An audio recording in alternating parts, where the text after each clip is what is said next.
El 27 de marzo de 2022, el gobierno de El Salvador, presidido por Nayib Bukele, decretó el régimen de excepción tras un pico de homicidios a causa del quiebre del supuesto pacto que el gobierno de Nayib Bukele mantenía con estas estructuras criminales para lograr una baja de homicidios a cambio de ciertos beneficios para sus líderes. Esta política ha resultado en más de 66,000 detenciones, en su mayoría arbitrarias, el sometimiento a malos tratos y tortura, violaciones flagrantes al debido proceso, desapariciones forzadas y la muerte de al menos 132 personas bajo la custodia del Estado salvadoreño, quienes al momento de su fallecimiento no habían sido declarados culpables de ningún delito. Pese a la violación de garantías constitucionales, Nayib Bukele fue reelegido como presidente en comicios recientes. ¿Qué implicaciones tiene la continuación de Bukele en América Latina? ¿Cómo se explica el alto respaldo popular que presenta? Esto y más en Lo Marginal en el Centro. Hoy, en Lo Marginal en el Centro, queremos alertar sobre el peligro del modelo Bukele como estrategia de seguridad para la pacificación de un territorio.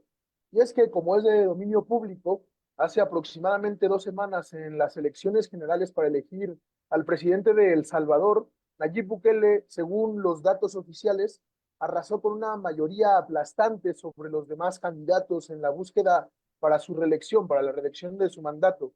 En ese sentido, intentaremos entender cuáles fueron las claves para la victoria de Bukele, cuál es la importancia de un liderazgo de este tipo en la región centroamericana, qué nos puede decir sobre los actuales cambios de tendencias políticas en América Latina y en el mundo, por qué a pesar de todas las advertencias que se han hecho, el modelo securitario, autoritario y antidemocrático en algunos puntos de Nayib Bukele tiene tanto éxito en un país oprimido por las injusticias y la inseguridad.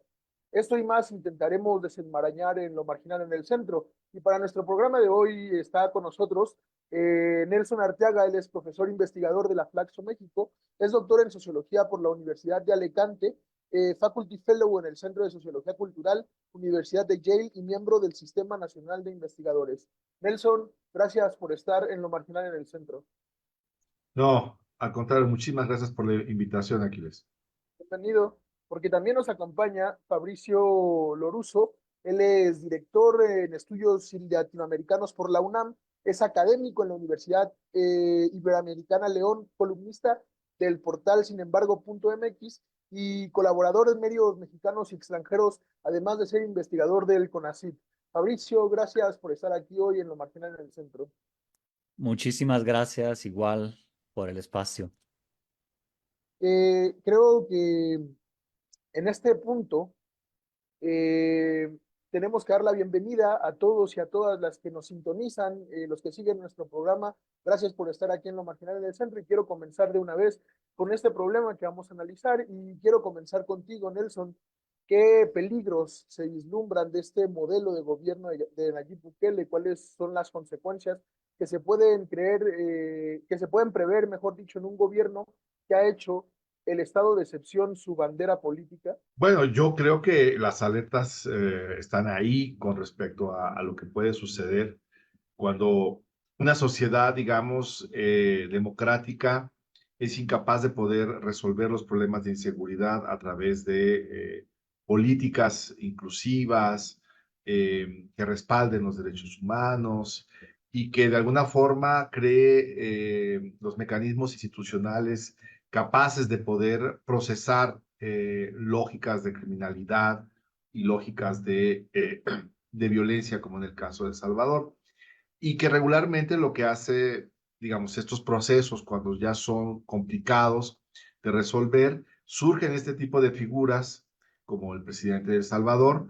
que impulsan políticas de mano dura a partir de políticas digamos, de excepción, violatorias de los derechos humanos, pero que del otro lado, generan de alguna manera una especie de horizonte o de promesa que se ve en las cifras de alguna manera, que se reduce la violencia y la criminalidad. Y esa combinación es complicada. Creo que Bukele es el último eslabón de una cadena de políticas de populismo punitivo y de populismo punitivo y por otro lado de recrudecimiento de acciones punitivas extremas que se ha venido consolidando en la región de América Latina desde prácticamente finales del siglo pasado. Y en ese sentido creo que pues es preocupante que este tipo de política se comience a instaurar en la región como la única solución viable para enfrentar un problema que está ahí, que es el problema de la violencia, la criminalidad, el crimen organizado, etcétera, etcétera. Creo que sí debe despertar las alertas, sobre todo porque también la forma en cómo Bukele se reelige tiene muchos guiños con las estrategias que tanto de izquierda como de derecha se han impulsado en la región latinoamericana para violentar marcos constitucionales y poder, digamos, y hacer factible que los presidentes se reelijan más allá de los periodos establecidos dentro del marco constitucional.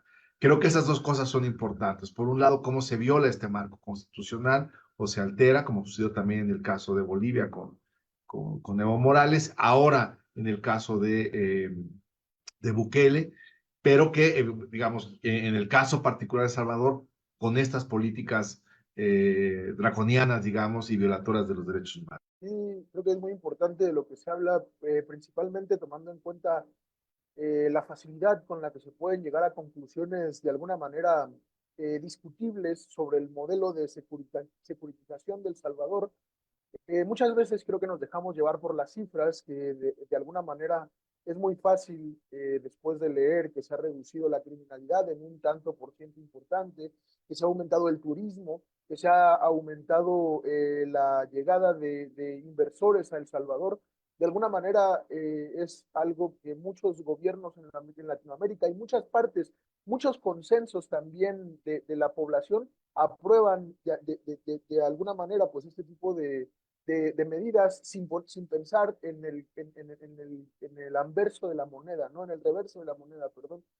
Y en ese sentido, Fabricio, quería preguntarte un poco que nos expliques cuál es el estado de excepción de Nayib Bukele, cómo se gobierna en El Salvador, cuáles son las medidas estrellas que han llevado a esta forma de gobierno y por qué tiene tanta popularidad en El Salvador un gobernante de este tipo. Gracias a reservas de que podamos completar, ¿no? Pero básicamente desde el mes de marzo del 2022, vía decreto presidencial, entonces con una medida ejecutiva directa, se instaló el estado de excepción en El Salvador, que implica, digamos, que debería ser temporal y en cambio sigue hasta la fecha como primer dato, ¿no? Un estado de excepción que ya es normal, normalizado, ¿no? Se ha renovado unas 20 veces, creo, hasta la fecha, bueno, pero aparte de eso, eso implica encarcelamiento masivo, sin pruebas, sin orden judicial, por parte de las Fuerzas Armadas y policíacas en el país. Es decir, se le faculta, ¿no?, al ejército, sin inteligencia, sin investigación, sin un proceso jurídicamente o mínimamente legal justamente en un país que no está en estado de excepción, no normal, pues se faculta para encarcelar. Entonces ha habido encarcelaciones masivas de más de 75,000, más del 1% de la población, 75,000 personas, violando la presunción de inocencia y toda una serie de derechos humanos, ¿no? Pero yendo más allá, ya han documentado diferentes organizaciones, Amnistía Internacional entre ellas, por ejemplo, cómo muchísimas de estas detenciones y arrestos se han basado justamente hasta en acusaciones falsas, en señalamientos, etcétera, o simplemente en el hecho de que traen o tienen un tatuaje. Es un estado de excepción racializado que se va en contra de barrios, comunidades, rancherías, sectores geográficos y populares y de cierto tipo con que tengan una apariencia de pandilleros, ¿no? Y eso ha implicado encarcelamiento masivo claro, una reducción de la tasa de homicidio de inmediato, digamos, durante estos años, aunque hay que señalar que era una tendencia que se venía a venir ya de los años anteriores, incluso un poco antes de la llegada de Bukele, eso de la baja de las tasas de homicidio. Claro, ahorita fue abrupta por esa política de militarización, securitización, bueno, pero también ha implicado una enorme concentración de poderes, ¿no? Es decir, el vivir en estado de excepción y hubo un entrenamiento previo, entre comillas, podemos decir así, con la pandemia, que es la época justo previa, 2020 y 2021, en que gobierna Bukele y en que ya se experimenta el estado de excepción, de hecho, en muchos países, ¿no? Con fines de protección supuestamente a la población o sanitarios, pero que también ha implicado, digamos, una prueba general que luego Bukele ya aplicó para otra gran narrativa, otro gran motivo que sería las pandillas, la guerra al narco, en otros países se le llama, pero digamos, ese momento y fenómeno que claro, todavía yo diría, y era muy grave en El Salvador, pero que no necesariamente justificaría ese estado de excepción permanente, ¿no? Creo que también se tocan temas muy importantes, sobre todo en el entendido de que representa una forma de gobierno de alguna manera distinta en Centroamérica, en algunos puntos, pero sobre esta cuestión y las medidas que se han tomado, por ejemplo, la lucha sin tregua contra los miembros de las pandillas, la deshumanización de la gente, que generalmente es gente que vive en los barrios, que ha sido hacinada en estos centros de El Secot, por ejemplo, este gran megacárcel que se ha publicitado en los medios como la gran estrategia de seguridad. Creo que esa narrativa de tener una mano dura contra los elementos de la sociedad que de alguna manera la perjudican ha sido un gran éxito mediático, un gran éxito publicitario que de alguna manera también en el Salvador ha tenido repercusión. Y sobre eso te quería preguntar, Nelson, quería preguntarte por qué en esta situación ha tenido un consenso tan favoritario en El Salvador, un 85% según los datos oficiales, y cuál es la situación interna de los partidos políticos que impide, digamos, la creación de una oposición, de un discurso, de acciones opositorias al partido Nuevas Ideas de Nayib Bukele. Mira, yo creo que lo que está sucediendo es cuando un país entra en la espiral de la violencia, y El Salvador entró en esa espiral hace muchos años, sobre todo en la época de la guerrilla, ¿no? De las luchas armadas. Salir de la violencia es muy complicado para cualquier país, ¿no? Un momento es en el cual las armas, digamos, se deja de disparar y la violencia política de alguna manera deja de estar presente. Y otro momento es el de la construcción, digamos, de la paz, ¿no? Digamos, de la construcción de una sociedad sin violencia. Ese es un largo camino. Y El Salvador lo ha experimentado, digamos, quizás como ningún otro país de Centroamérica, quizás incluso más que en el caso guatemalteco. Y en el caso salvadoreño, lo que se tiene es, ¿no? Una salida de la guerra interna, y lo que sucede y lo que sucedió en Centroamérica en gran parte es qué haces después de salir, porque la gente que está involucrada en la violencia, tanto aquellos actores expertos en ejercerla desde el Estado como desde, digamos, los movimientos revolucionarios, no necesariamente se insertan inmediatamente en una dinámica no violenta. Muchos de ellos, y hay un montonal de estudios, hay una gran cantidad de estudios al respecto, muchos de exguerrilleros o exmilitares que combatían, digamos, del lado del Estado o del lado del frente, en este caso, terminan involucrándose en actividades de carácter ilícito, ¿no? Y también eso genera, no solamente ellos, sino también en esa apertura, digamos, empiezan a involucrarse otros actores. Y eso termina convirtiéndose en un escenario muy complicado, ¿no? Un escenario muy complicado que en particular El Salvador, digamos, fue muy particular, ¿no? Y lo que tenemos ahí es que después de una, digamos, escenario de violencia muy marcado, digamos, transitar por las calles de la capital de El Salvador no era fácil hace unos 10 años, muy complicado, ¿no? Para quienes de alguna manera visitaron el país. Y es evidente el hartazgo del tema de la violencia, ¿no? Cuando empieza a haber estas medidas de carácter draconiano, de securitización autoritaria, muchas veces la población termina por evaluar que se está ganando algo con respecto, que es mejor ganar eso que perder lo otro. Por supuesto, mientras no es uno afectado por estas medidas, pues evidentemente mucha gente puede aplaudir estas políticas de carácter autoritario, ¿no? Y securitario. Pero entonces creo que ahí se encuentra una base importante de el respaldo que pueden tener estas medidas, ¿no? Y por otro lado, digamos, la incapacidad de la oposición de poder generar un discurso alternativo ante una política que en una primera instancia parece fundamentalmente positiva, ¿no? Para un gran número de la población, y al menos eso se puede observar en los votos que obtuvo Bukele en la última elección. Creo que esa combinación de hartazgo, de sensación de que se sale de un proceso larguísimo de violencia, ¿no? De décadas de violencia, permite generar ese respaldo. Y la oposición, si bien es cierto, puede argumentar, y no solo la oposición, sino también organismos internacionales o organismos locales de derechos humanos, pueden argumentar este tipo digamos, de narrativa señalando los focos rojos de esta política, lo que está produciendo al mermar los derechos de la ciudadanía, de amplios sectores de la población, no deja de ser evaluado como una cuestión positiva.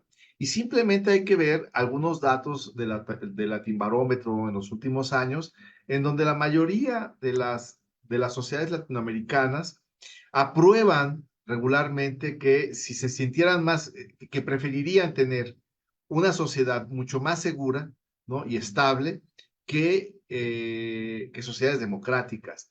Y eso me parece que es muy preocupante, ¿no? En el caso particular de El Salvador, pero también para el caso de América Latina, insisto, en el cual este tipo de políticas se puede, digamos, volverse más populares. Creo entonces que al interior de El Salvador, pues falta evidentemente construir una narrativa que permita ver que esos puntos rojos y esas violaciones a los derechos humanos que se están haciendo se convierta, digamos, en una especie de discurso que permita de alguna manera erosionar la lógica autoritaria del gobierno de Bukele, ¿no? Pero insisto, no es solamente el sistema securitario, es también la forma en cómo accedió al poder. Creo que también ahí se tendría que hacer una reflexión sobre cómo es que logra llegar el presidente a través de ciertos artilugios, por supuesto, de carácter legal, ¿no? Y eso también es preocupante para el caso de América Latina, cuando un líder resulta popular por esta política u otras, se ve de alguna manera impulsado a tratar de alterar ciertos mecanismos institucionales para poder seguir gobernando su país. Sí, creo que en este punto, también recordando y mezclándolo con algo que mencionaba Fabricio, en la forma en cómo termina Nelson, creo que hay algo muy importante que es precisamente el ataque a las instituciones y a las medidas democráticas que funcionaban de manera endeble en El Salvador y que ahora se ven mucho más alteradas, mucho más afectadas con esta reelección, si podemos decirlo así, de Nayib Bukele, a pesar del amplio margen por el cual se ganó. Es importante hacer hincapié en eso también.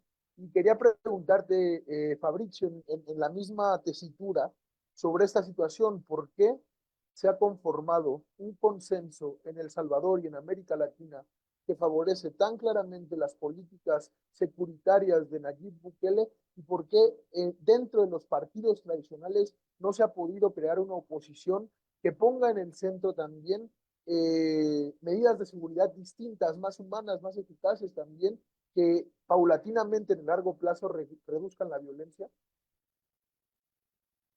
Sí, ahí empezaría por esta segunda parte, porque hay que decir que en El Salvador, Arena, los partidos tradicionales que han gobernado los últimos 30 años antes del 2019, ¿no? Desde, digamos, desde el fin también de la guerra civil, los acuerdos de paz de Chapultepec, ¿no? Del 92, y los, pues entonces esas casi 3 décadas que Arena y el Frente, ¿no? La ex guerrilla reintegrada a la política, ha gobernado una tercera parte, unos 10 años y más o menos 20 Arena, que sería más de derecha, podemos decir. Pues en los últimos años han ofrecido opciones muy parecidas de estado de excepción y o de manodurismo elevado a ideología, o sea, la mano dura y la seguridad en ese sentido puramente, efectivamente represivo, policíaco. Ese es lo que habían ofrecido en una situación que no era de estado de excepción permanente, sino temporal, pero que sobre todo no implicaba todavía la sumisión de todos los otros poderes al Ejecutivo, es decir, el judicial en el sentido de las fiscalías, la Fiscalía General, pero también el Poder Judicial y la Suprema Corte. Por otro lado, pues el Congreso. Y Bukele ya desde el 21 y prácticamente con una especie de autogolpe, ¿no? Cuando invadió militarmente la Cámara y el Congreso, pues ya se garantizó por medios violentos y amenazas y luego electoralmente también, de alguna manera, el control de todos los poderes. Ese creo que es el salto preocupante. No es que antes no fueran preocupantes, pero mantenían cierta, bueno, apariencia e instituciones endebles tal vez, pero dentro de un marco democrático que ahora podríamos decir que está muy debilitado o inexistente porque ya prácticamente muchísimas de las condiciones básicas, aparte del voto popular, pero también hay discusión sobre ese voto, sobre las urnas en el exterior, etcétera. Pero bueno, no quiero cuestionar las elecciones como tal, ese momento electoral, sino todo lo que vino antes, ¿no? Los cambios para que Bukele pudiera reelegirse, cuando él mismo había declarado que no lo haría, que no sería deseable que un jefe, un presidente, pues pudiera hacerlo, etcétera. Y teniendo en cuenta que finalmente es un ejemplo, de alguna manera, para el resto de América Latina, pero un ejemplo negativo que puede, sin embargo, generar muchas simpatías, se le puede copiar el discurso, a lo mejor no todas las precondiciones que posibilitaron esta situación hasta ahora. No siempre se pueden replicar, pero pues es un modelo a seguir, yo digo, para grupos, diría que extremos, eh, podríamos decir, de diferentes, eh, digamos, partes políticas, sobre todo de las derechas o de las nuevas derechas, yo diría, ¿no? El mismo Milei en Argentina ya ha tenido contactos, Bullrich, ¿no? Su secretario de Seguridad, con Bukele y con su gabinete para el modelo de seguridad, etcétera.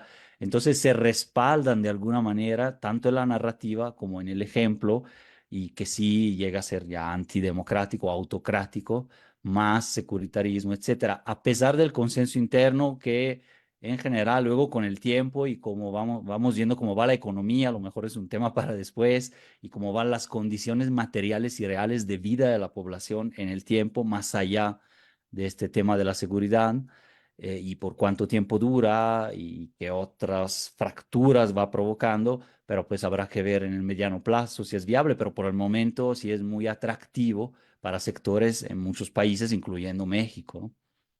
Desde luego creo que hay que estar alerta, profundamente alerta, por cómo se están dando las cosas en El Salvador, porque creo que sí es un modelo a replicar y en ese sentido quiero terminar el programa yendo precisamente por ese punto, Nelson, ¿cuál sería o cuál puede ser el impacto de El Salvador en la región como un modelo a imitar, tomando en cuenta todo lo que ya hemos hablado? ¿Cómo lo ves tú? ¿Es algo que, por ejemplo, se puede emular desde este tipo de liderazgos de las nuevas derechas que tienen como esta visión de las sociedades también, qué tan pernicioso puede ser para América Latina y para el mundo este tipo de liderazgos. Sí, yo creo que ahí, a ver, cuando un modelo resulta exitoso, entrecomillado, ¿no? Es decir, que, eh, digamos, actores políticos externos, en este caso fuera de El Salvador, ven que está funcionando, evidentemente, como acaba de decir Fabricio, pues hay la intención de ir a buscarlos, de tratar de ver hasta qué punto se puede replicar el modelo. Queda claro que replicarlo plenamente es prácticamente imposible, ¿no? Por las propias condiciones que existen en cada uno de los países. No son los mismos diseños institucionales, las democracias tienen particularidades, no solamente en términos de sus instituciones, sino también en la forma en cómo los actores, la sociedad en general, visualiza la idea de democracia, seguritización y demás. Hay que recordar que a finales de la década de los 90 y principios del 2000, entre el gobierno en la Ciudad de México, por ejemplo, entre el gobierno de Cuauhtémoc, pero sobre todo en el gobierno de Andrés Manuel López Obrador, si no mal recuerdo, se trató de importar el modelo de Giuliani, ¿no? En México, ¿no?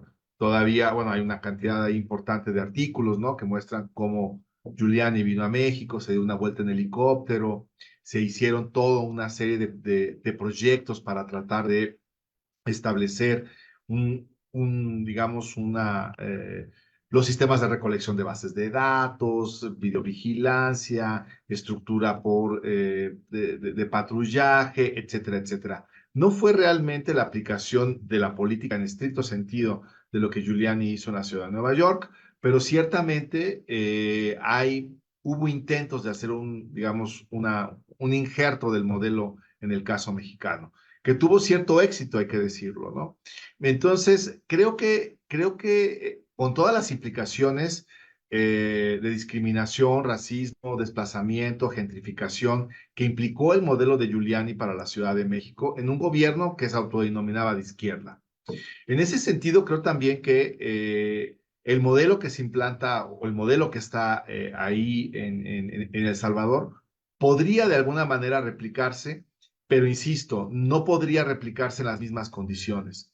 Quizás lo que más llama la atención o lo que podría llamar más la atención es la construcción de estas cárceles y la forma en cómo se llevan de manera inhumana a los prisioneros, que podría de alguna manera resultar atractivo para ciertos sectores políticos de derecha, también yo diría de izquierda en América Latina, que vieran en este tipo de modelos alguna forma o algunos elementos que se pudieran rescatar.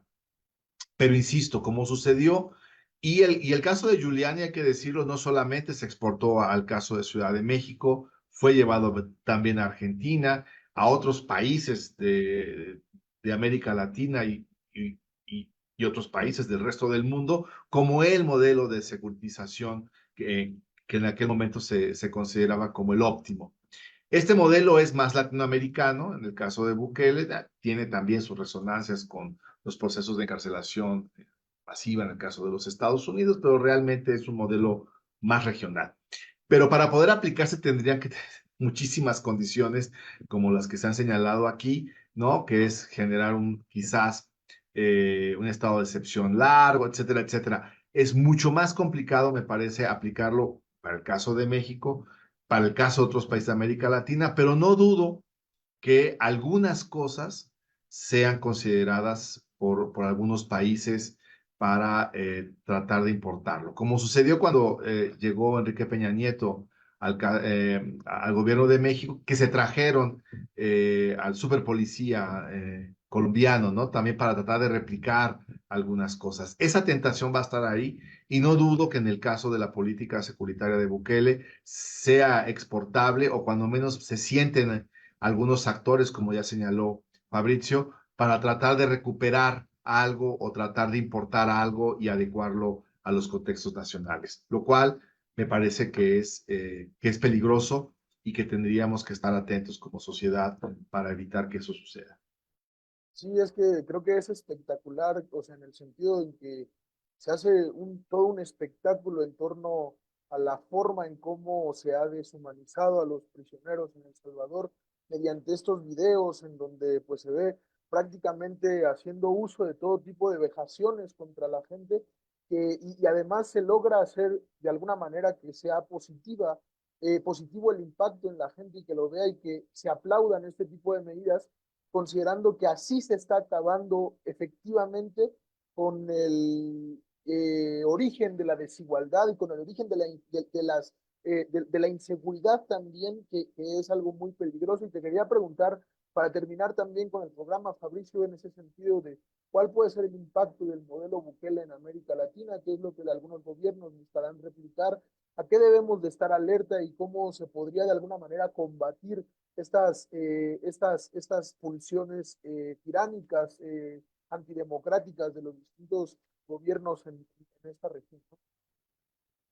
Bueno, lo que hemos visto con Bukele, que en parte viene del pasado en diferentes países de América Latina, pero se va renovando, ¿no? El punitivismo, el securitarismo, la creación del enemigo, ¿no? La construcción de ese enemigo que en cada país va tomando algunas terminologías, ¿no? Diferentes, ¿no? Pues el narco como un contenedor, un poco de todo, las pandillas y otros más, ¿no? Desde en el siglo XXI, cuando menos, antes eran otros, eran los comunistas o las guerrillas, pero esa construcción, esos procesos son de larga data, ¿no? Y nos vienen cíclicamente y acá renovados ahora en la época 2.0 o 3.0 hablando de mercadotecnias y 2.0 hablando de medios y formas de promoverlo, de expresión o digitales de controlar todo ese tema, que Bukele sí, sin duda, pues llega a, no a innovar del todo, pero sí a usarlo de una forma mucho más preponderante, ¿no? Tiene 4,5 millones de seguidores sobre 6 millones de habitantes que tiene El Salvador, por ejemplo, ¿no? Entonces, todo eso sí representa un peligro porque sí despierta pulsiones que sí que están en la sociedad, que vemos también en otros países, cuando la justicia por propia mano, el hartazgo total a veces de las comunidades, pues sí que se tienen que defender, pero entre la autodefensa y luego otro tipo de paramilitarización y de violencias, a veces hay una línea muy sutil que en México muchas veces se ha rebasado y ni se entiende, incluyendo adentro de esta ecuación crimen organizado y sectores de las autoridades, ¿no? Es decir, en que pues ya se empiezan a confundir los actores y eso lo vemos. Entonces la tentación, sí, punitivista es muy fuerte. Una cosa que mencionaba Nelson del proceso histórico también, El Salvador no ha vivido y que podría ser en cambio parte de quizás de una futura solución, ¿no? No ha vivido procesos reales de justicia transicional, de reubicación de todos esos actores violentos de la época de la dictadura, de un lado y de otro, pero sobre todo del lado del Estado, como especialistas estatales en ejercicio de la violencia, bueno, un procesamiento y un reconocimiento, algunos procesos ahí y reformas de la justicia, de la procuración, de la impartición, de la administración de la justicia, que vayan también en esa dirección. Y en muchos países donde no ha habido esos procesos, se va heredando justo ese ejercicio de la violencia. Ahora, al parecer, hay lecturas, cuando menos, de El Salvador que va hacia una reapropiación de parte de los actores estatales de todo el ejercicio de la violencia legal e ilegal. Es decir, la gestión de los negocios criminales que, digo, no han acabado porque sí, de por sí, son negocios que persisten, nada más que vienen controlados, ¿no? Son controlados ya por otros actores, se están desplazando los otros actores, ¿no? Entonces, después de tratar de pactar en algún momento, en los primeros 2, 3 años, con algunos grupos, así como lo han documentado diferentes periodistas, ¿no? y agencias, Ahora pues viene esa reapropiación del ejercicio de la violencia legal e ilegal. Entonces, no planteé muchas soluciones, pero pues algunas soluciones van por ahí. Ahora la oposición en El Salvador tiene, parece que 6 escaños en el Congreso nada más. El Frente y no tiene ninguno, por ejemplo, que era, digamos, una izquierda histórica. Entonces lo veo muy complicado ahí mismo plantear soluciones, pero pues, no sé, hablemos de la sociedad, de los movimientos sociales también. Todavía existe un periodismo como el que hace el Faro y otras organizaciones que es bastante, muy, muy valiente en el contexto de ahí. Entonces, bueno, por ahí empezar a reconstruir, ahorita ya por falta de tiempo, pero digamos, da para plantear esperanzas y soluciones también, ¿no? Sí, sí, desde luego, creo que es un tema sumamente complejo, como se ha mostrado aquí, que está muy lejos en la realidad histórica de ese dualismo maniqueo que nos presenta Bukele y El Salvador, de que las maras o las pandillas, por un lado, encarnan prácticamente el mal absoluto y por eso es necesario incluso destruirlas hasta sus partículas elementales y desaparecerlas. Ha sido también, creo que, parte de una estrategia publicitaria que ha redundado muy benéficamente para el gobierno de Bukele, como para este imaginario punitivista que puede instaurarse en distintos consensos, en distintas partes de la sociedad. Creo, para terminar con esto, que es en este punto necesario hacer una advertencia y ponernos a pensar en cómo se ha hecho este tipo de encarcelamientos, de procesos jurídicos donde falta pues mucha justicia en general, ¿no? Y terminando también pues de alguna manera pensando en cómo estos procesos que no busca de ninguna manera la reinserción de la gente a la sociedad y que más bien busca tenerlos prácticamente como gente en un campo de concentración, va a ser en algún futuro uno de las deudas que tengamos con este presente, ¿no? Preguntarnos cómo se pudo llegar hasta este punto en El Salvador y probablemente en otros lugares, y qué se está haciendo para revertir una situación tan difícil, tan problemática para la sociedad. Quiero agradecer mucho la participación de Nelson, quiero agradecer también la participación de Fabricio, ha sido un placer tenerlos aquí en Lo Marginal en el Centro, agradecer también en la transmisión a todos los que se quedaron viendo el programa. Esto ha sido todo, nos vemos en próximas emisiones de Lo Marginal en el Centro.